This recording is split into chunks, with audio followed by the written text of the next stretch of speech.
चलिए मित्रों, जीवन में ऑप्शन होने नहीं चाहिए। अगर आपके पास एक ही लक्ष्य होगा तो आप दाहिने बाएं नहीं भटकोगे।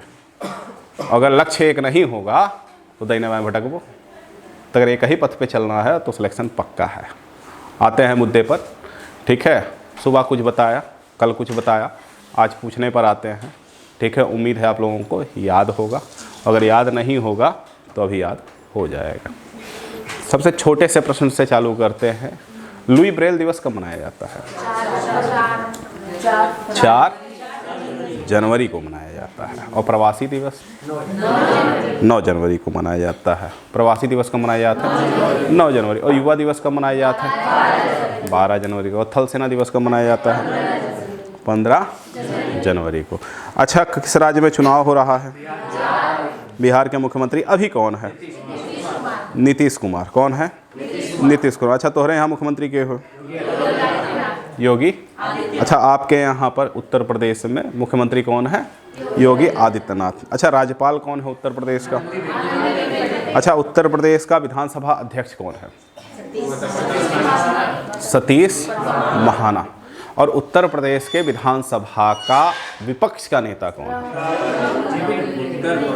उत्तर प्रदेश विधानसभा के विपक्ष का नेता माता प्रसाद पांडे। माता प्रसाद। आपके देश का राष्ट्रपति कौन है? आपके देश का उपराष्ट्रपति कौन है?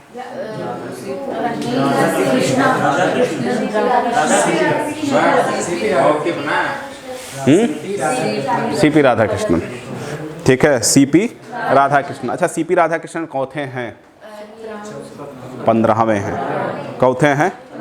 इससे पहले किन्होंने अपने कार्यकाल पूरा होने से पहले इस्तीफा दे दिया था? जगदीप धनखड़। धड़कन निकल गया, ठीक है, जगदीप धनखड़। अच्छा, प्रधानमंत्री कौन है? गजब, ठीक है, कौन है? अच्छा, मुख्य न्यायाधीश कौन है? BR गवई। महान्यायवादी कौन है? R वेंकट रमणी। लुई ब्रेल दिवस कब मनाया जाता है? प्रवासी दिवस, युवा दिवस, थल सेना दिवस, मतदाता जागरूकता दिवस। मुख्य न्यायाधीश कौन है? BR गवई। और इस समय मुख्य चुनाव आयुक्त कौन है? ज्ञानेश कुमार। और पहला मुख्य चुनाव आयुक्त कौन था? सुकुमार सेन। और पहला लोकसभा स्पीकर कौन था? गणेश वासुदेव मावलंकर। ठीक है, गणेश वासुदेव मावलंकर। ठीक है, मुख्य चुनाव आयुक्त कौन है? ज्ञानेश कुमार। ठीक है, और तीनों सेनाओं का अध्यक्ष किसको कहा जाता है? राष्ट्रपति को कहा जाता है। हमारे देश की पहली महिला राष्ट्रपति कौन थी? प्रतिभा देवी सिंह पाटिल। प्रतिभा देवी सिंह पाटिल। अच्छा, लंबाई का मात्रक क्या है? मीटर। सबसे लंबी सड़क सुरंग कौन सी है? सड़क सुरंग बोला हूँ, पुल नहीं बोला हूँ। चेनानी नैसरी। ठीक है, चेनानी नैसरी। ठीक है। अच्छा, यूपीएससी की पहली अध्यक्ष कौन थी? यूपीएससी की पहली अध्यक्ष। यूपीएससी की पहली अध्यक्ष। यूपीएससी माने यूनियन पब्लिक सर्विस कमीशन। ठीक है, रोज विलियम बैथ्यू। रोज विलियम बैथ्यू। संघ लोक सेवा आयोग वह है जो IAS वाईएस बनावत है। ठीक है, IAS वाईएस। IAS पहला कौन था? अन्ना जॉर्ज। और IPS कौन था? किरण। अच्छा, नोबेल पुरस्कार पाने वाली पहली भारतीय महिला? Mother Teresa. अच्छा, उत्तर प्रदेश का पहला AICT या देश का पहला AICT? अच्छा, भारत ने किस देश के साथ अभी समझौता किया है कि भारत अब सिर्फ लड़ाकू विमान ही नहीं, यात्रियों के लिए बोइंग की जगह यात्री विमान बनाएगा? कल यहाँ बात चर्चा में आया है। रूस के साथ में। किसके साथ में? रूस के साथ में। अच्छा, भारत सरकार ने रूस की किसी कंपनी के साथ में समझौता किया था कि ब्रह्मोस यहाँ बनाया जाएगा। कहाँ पे? लखनऊ में। कहाँ बनाया जाएगा? लखनऊ में। अच्छा, आप क्या बता सकते हैं किसी भी विधानसभा की पहली महिला विधानसभा अध्यक्ष कौन बनी थी? हाँ ना, BS रमाबाई जो आप बता रही हैं वो मुख्य चुनाव आयुक्त बनी थी, पहली महिला। पहली महिला मुख्य चुनाव आयुक्त कौन थी? BS रमाबाई। क्या नाम था? BS रमा देवी। ठीक है, BS रमा देवी। किसी भी राज्य विधानसभा की पहली महिला अध्यक्ष थी सन्नो देवी, हरियाणा 66-67 में हरियाणा विधानसभा की बनी थी। अच्छा, जब बात उत्तर प्रदेश की करेंगे तो उत्तर प्रदेश विधानसभा का पहला अध्यक्ष कौन था?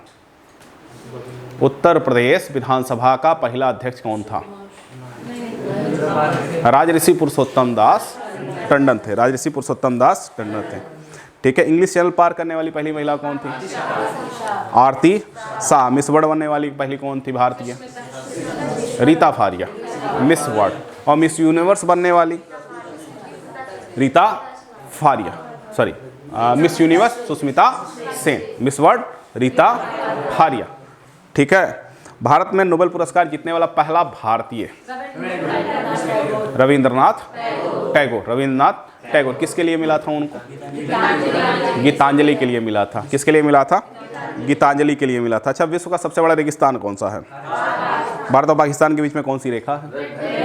रेड क्लिफ रेखा है। भारत और अफगानिस्तान के बाद पाकिस्तान और अफगानिस्तान के बीच में डूरंट रेखा है। भारत और श्रीलंका को अलग करने वाले चैनल का नाम क्या नाम है? भारत और श्रीलंका के बीच में पाक जल डमरू मध्य, पाक जल डमरू मध्य। तो 8 डिग्री चैनल किसको अलग करता है? अंडमान और निकोबार। ठीक है, अंडमान निकोबार में है। ठीक है, 49वीं समांतर रेखा यूएसए और कनाडा के बीच में, यूएसए और कनाडा। अच्छा, कमल किसका प्रतीक है? संस्कृति और सभ्यता का। भाजपा का प्रतीक नहीं है, भाजपा का चुनाव चिन्ह है। ठीक है, भाजपा का चुनाव चिन्ह है। नहीं तो कहो ब्लैक बोर्ड के अगर प्रतीक है, कहो तेजू भैया के। बहुत फेमस आदमी है तेजू भैया, जाना तो ना जाना तो, बिहार में। ठीक है, बिहार में लालू प्रसाद यादव के बड़े सुपुत्र। ठीक है, बहुत गजब बाहुबली ना हैं, बहुत गजब आदमी हैं, उनके स्टेटमेंट बड़े अच्छे होते हैं। ठीक है, अच्छा, उल्टा झंडा किसका प्रतीक होता है? उल्टा झंडा, उल्टा झंडा होता संकट का प्रतीक होता है, और झुका हुआ झंडा शोक का प्रतीक होता है। ठीक है, देखो दुनिया भर के लोग IAS वाईएस बनी हैं, तो लोग कम से कम वनडे एग्जाम निकाल लो। तो बेसिक चीज़ों को आपको याद होना चाहिए। ठीक है, बेसिक चीज़ें आपको मालूम होनी चाहिए। याद है तो ठीक है, नहीं याद है यार दोहरा लो, बात कर लो। लाल त्रिकोण किसका प्रतीक है? परिवार नियोजन का प्रतीक है। ठीक है, परिवार नियोजन का प्रतीक है। ठीक है, ओलिव की शाखा कोई बता सकता है किसका प्रतीक है? ओलिव की शाखा, ओलिव की शाखा जैतून जिसको आप बोलते हैं। ठीक है, शांति का प्रतीक है। किसका प्रतीक है? शांति का प्रतीक है। ठीक है, विश्व में व्यापार संबंधित नियमों का पालन करवाने का काम कौन करता है? WTO, world trade organisation. World trade organisation का मुख्यालय कहाँ है? जिनेवा में। कहाँ पे है? जिनेवा। और विश्व स्वास्थ्य संगठन का मुख्यालय कहाँ पे है? जिनेवा में है। विश्व स्वास्थ्य संगठन का मुख्यालय कहाँ पे है? जिनेवा में है। ठीक है, जिनेवा में। नाटो का मुख्यालय कहाँ है? ब्रुसेल्स। कहाँ है? ब्रुसेल्स में। रेड क्रॉस का? रेड क्रॉस का जिनेवा, रेड क्रॉस का जिनेवा। और सार्क का? सार्क का काठमांडू के पास ना, काठमांडू में।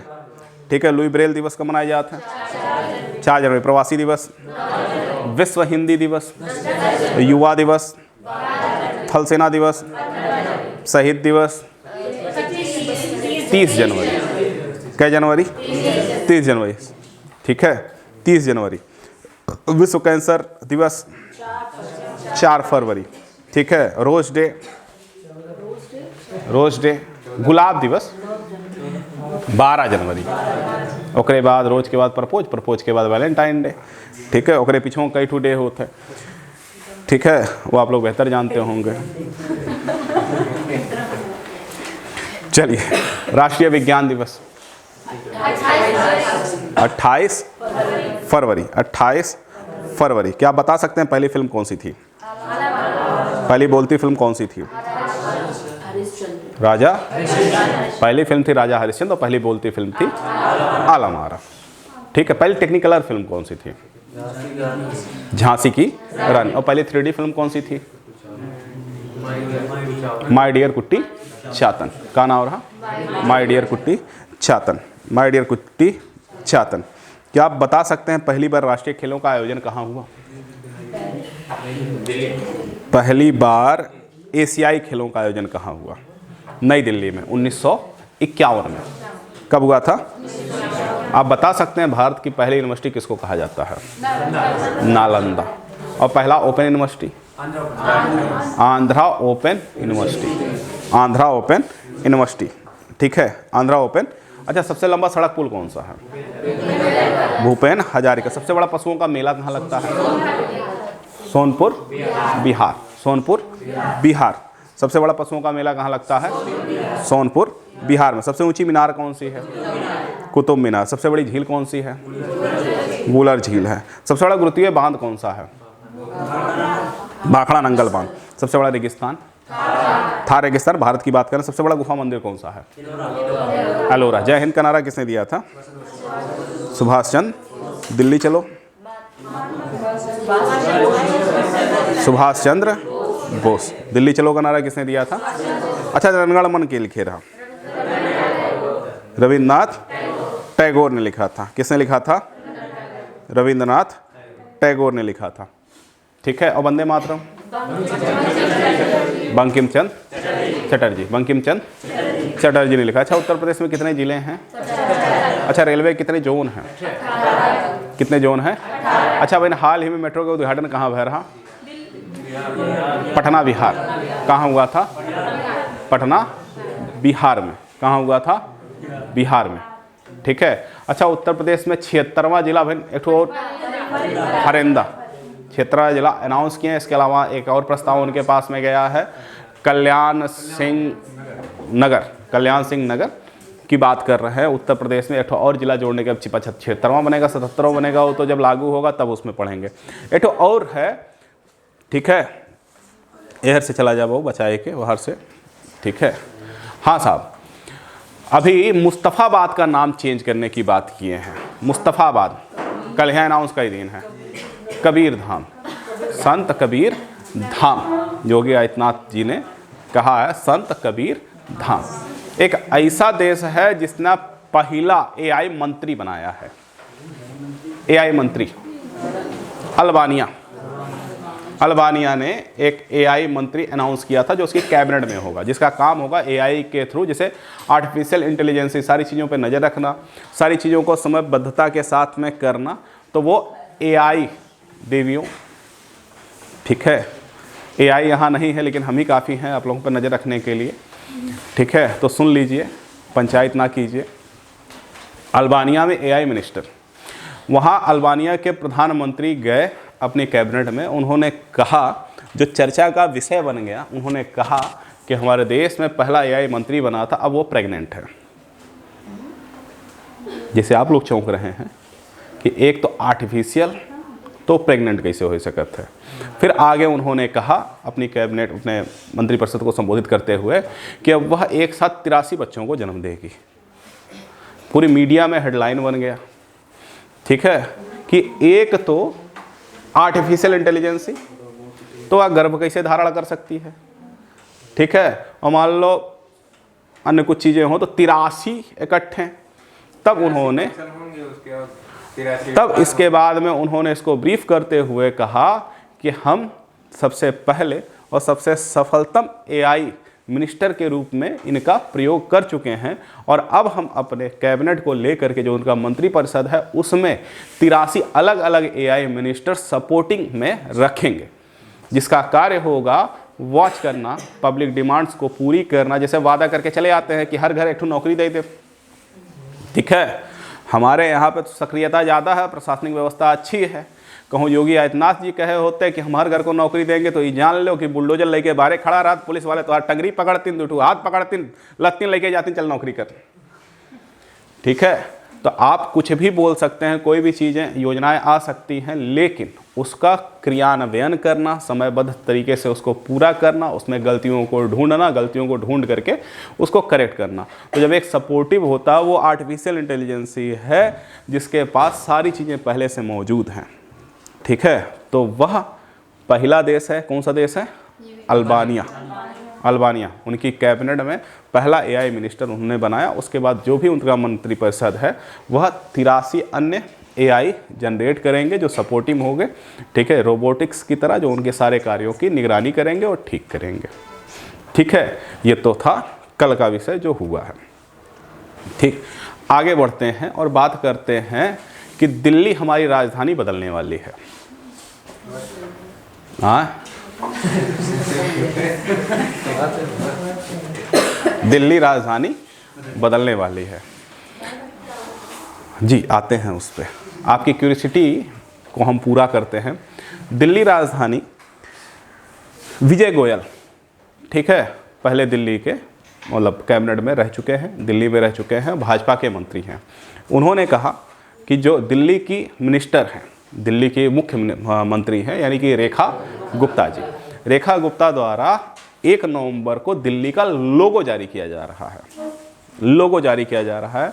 तो इस संबंध में उन्होंने कहा कि जो दिल्ली है, दिल्ली, DELHI, दिल्ली, 1911 में जब दिल्ली राजधानी बनाई गई और सत्ता का केंद्र दिल्ली बना और सत्ता का केंद्र के साथ में राजनीतिक केंद्र दिल्ली बना, तो ये दिल्ली हुआ। ठीक है, उनका कहना है कि भारत में अलग अलग प्रांतों के लोग जब दिल्ली की बात करते हैं तो दिल्ली कहते हैं।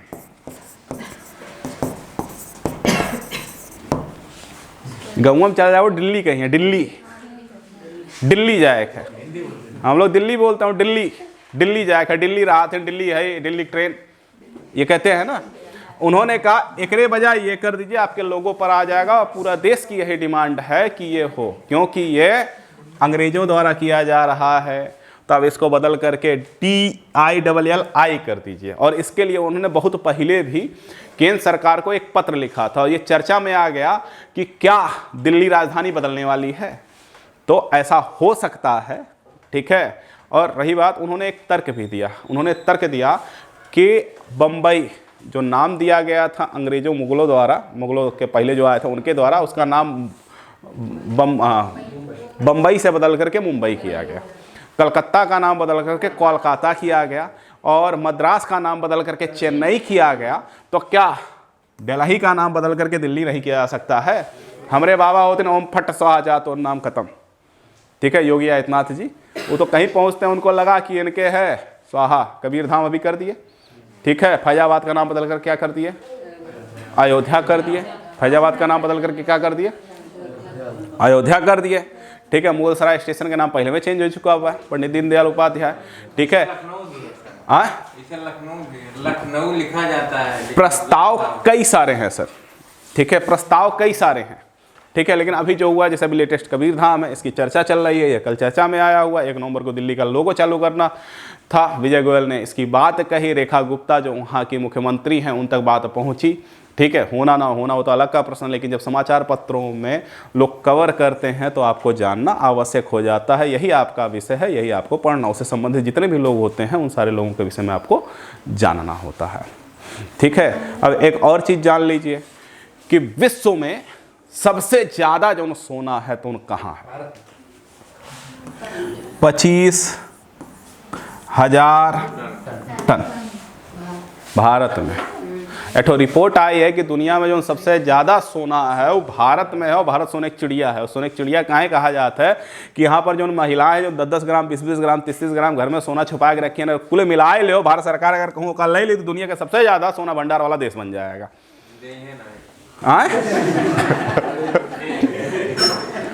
एक दाई 500 वाली नोटिया बंद बह रहा ना, तो खुद से लाइक देते रहे, भाई हमार चेंज करा दो, भाई हमार चेंज करा दो, 500 वाली नोटिया याद होगा। ठीक है, पता नहीं कहाँ कहाँ से निकल रहा था, आटा डब्बा में से निकलत रहा, चावल के डब्बा में से निकलत रहा, बेड के अंदर से, बक्सा के अंदर से, पता नहीं कहाँ कहाँ से निकल रहा था। देवी जी हमारी माता जी पिछले वर्ष, ठीक है, अभी 2 वर्ष पूर्व वो 35,000 रुपया निकाल करके लेके आए, हमसे करीब 10,000 दे देगा ले ले। हम कह दे रहो 35,000 रुपया वो निकाल करके ले करके आई। ठीक है, और उन्होंने कहा कि 10,000 रुपया दे दो, इसको ले लो। ऐसा होगा नहीं। ठीक है, लेकिन मैं फिर कह रहा हूँ, जो सबसे ज़्यादा घरेलू उपभोग में या सबसे ज़्यादा घरेलू यूज़ में जो सोने की मात्रा है, वह आंकड़ों के अनुसार 25,000 टन सोना भारत के घरों में, भारत सरकार के लगे जो उन बा तो अलग है। ठीक है, तो सबसे ज़्यादा सोना कहाँ है? भारत में। ठीक है, यहाँ जो सोना है, ठीक है, वो संपत्ति के रूप में नहीं, इसको रखा जाता है विकट परिस्थिति के लिए। ठीक है, शादियों में सोना देने का चलन, ठीक है, या कभी भी, जैसे हमारे यहाँ अक्षय तृतीया। एक और चीज़ जानिएगा कि दुनिया भर में जितना यूपीआई ट्रांजैक्शन भय है ओकर 50% कौन किया है? भारत। हमारे यहाँ धन के 1300 होता है, धनतेरस, ठीक है, 85 करोड़ यूपीआई ट्रांजैक्शन भय है एक दिन में। 85 करोड़ ट्रांजैक्शन को लेकर के 1.2 लाख 02 लाख करोड़ रुपया का ट्रांजैक्शन एक दिन में हुआ है। 1.2 लाख करोड़ रुपए का ट्रांजैक्शन एक दिन में हुआ है। 1.02 लाख करोड़ रुपए का ट्रांजैक्शन यूपीआई। जो नगद खरीद डालें तो पतिये खत्म होएगा, जो नगद खरीद डालें तो पतिये खत्म होएगा। और इस पर तर्क दिया जा रहा है भारत सरकार को लेकर के, क्या कि भैया देखो, जो भारत है एक ऊपर मंदी फर्क नहीं पड़त। कहें कि हर महीने में कोनो कोनो त्यौहार ले आवत थे, और त्यौहार लगाए के बाद 10 मतलब मान के चलिए 10% आबादी रोडे पे दुकान लगाए लेती, तो 25 लाख। इसमें उन्होंने कहा है कि लगभग 25 लाख अस्थायी रोजगार पैदा हुए हैं त्योहारों में। हमारे यहाँ कुंभ के मेला रहा, कोनो गर्लफ्रेंड कुछ कहे सुगे दतुन बेचे लगा, उससे पैसा कमाए डाली, 17 रुपया कमाए डाली। आप लोगों ने भी सुना होगा। आपदा में अवसर, वहाँ पढ़े वाले लड़के दिन भर मोटरसाइकिल पे लोगों को पहुँचा रहे हैं, पैसा कमा रहे हैं, तो मौका मिला, चौका ना छक्का मारे वाले लोग हैं। यूपीआई ट्रांजैक्शन सर्वाधिक करने वाला देश कौन बना है? भारत। अब भारत इसी यूपीआई के जरिए, अब इसमें दूसरी चीज़ और जोड़ लीजिएगा कि भारत ने जो यूपीआई सिस्टम है इसको लागू करने जा रहा है जो म्यूचुअल फंड्स हैं। म्यूचुअल फंड्स का मतलब ये है, अगर आप के पास म्यूचुअल फंड है तो उसको अटैच करेगा यूपीआई से, और यूपीआई के माध्यम से आप अपने म्यूचुअल फंड से भी पेमेंट कर सकते हैं। जैसे टू सेविंग अकाउंट है तो हर और पर तुम्हें यूपीआई मिल गया, लगभग सभी लोगों के पास में यूज़ करते हैं। तो इसी तरह से म्यूचुअल फंड्स को भी लाने जा रहा है। अब तीसरी चीज़ और जानिएगा कि इसी यूपीआई के माध्यम से भारत सरकार सुगम पोर्टल लॉन्च करने जा रही है जो इंश्योरेंस के लिए है। ठीक है, इंश्योरेंस के लिए जैसे उसमें क्या होता था कि आप एजेंट के माध्यम से जाते थे, फिर ऑफिस जाते थे, फिर पेमेंट करते थे। सुगम के माध्यम से आपका जो पेमेंट होगा इंश्योरेंस का वो 2 दिनों को भीतर मिलेगा। आपको पॉलिसी चेंज करनी है, ठीक है, ब्रोकरेज नहीं देना है, आप डायरेक्ट सुगम पोर्टल से कर सकते हैं। सुगम पोर्टल का जो मैनेजमेंट है वो करेगा IRDA, insurance regulatory authority of India, insurance regulatory authority of India. इसके बाद एक चीज़ और हम बात करेंगे,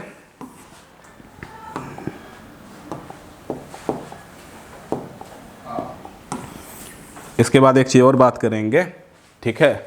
अभी आपको मैंने बताया उद्गम पोर्टल आरबीआई द्वारा चालू किया गया है। इसके माध्यम से अगर आपने कभी कोई पैसा किसी बैंक में जमा किया हुआ है और आप उसको भूल गए हैं, ठीक है, या आपके फादर भूल गए हैं, आपके ग्रैंडफादर भूल गए हैं, या अपने एफडी करा करके भूल गए हैं और आप तक पैसा नहीं पहुंच पाया है, तो उद्गम पोर्टल पे जा करके उनका पैन कार्ड, उनका नाम डाल करके, डेट ऑफ बर्थ डाल करके आप एक बार चेक कर सकते हैं। अगर आपका पैसा नज़र आता है, पैन कार्ड पे तो नज़र ही आएगा, हमारा पैन कार्ड अलग, आपका पैन कार्ड अलग, अगर उस पर नज़र आता है तो पैसा आप क्लेम कर सकते हैं, चाहे उस ब्रांच पर जा करके, या उसकी अगर कोई लोकल ब्रांच है तो आप वहाँ जा करके अपनी KYC करके उस माध्यम से ये जुड़ जाएगा। 67,500 करोड़ रुपया 67,500 करोड़ रुपया यह बैंकों में अनक्लेम्ड अमाउंट है, ठीक, जिस पे कोई अधिकार ना आए, इतना पैसा है, ठीक है। तो उद्गम पोर्टल, ठीक है, उद्गम क्या है? आरबीआई द्वारा लॉन्च किया गया है। सुगम कौन है? इंश्योरेंस के लिए किया गया है। यूपीआई का सर्वाधिक ट्रांजैक्शन करने वाला देश बना है भारत। यूपीआई के माध्यम से अब म्यूचुअल फंड्स से भी आप पेमेंट कर सकते हैं उद्गम के, और इसी के माध्यम से आप इंश्योरेंस का भी पेमेंट कर सकते हैं, ठीक है। ये सारी चीज़ें हुई हैं। और पहली एआई मिनिस्टर कहाँ की हुई थी? अल्बानिया की। अब उनके कैबिनेट में हर किसी को मिनिस्टर का सपोर्ट किया जाएगा। उम्मीद है समझ में आयल हुई, ठीक है। और यह टाइमिंग मैं चाहता हूँ कि हिंदी वाला टाइमिंग हम खसकाई दी 11 बजे, ठीक है। तो हमें यहाँ से 11 बजे तक का पूरा टाइम मिल जाएगा, मैथ्स के लिए मिल जाएगा। 1 घंटा हमारी हो जाए, 1 घंटा भैया दोनों काम हो जाए, ठीक है। और बेसिकली सारी चीज़ें हो जाएंगी, कोनो दिक्कत। चलिए मिलते हैं कल, तब तक के लिए नमस्कार।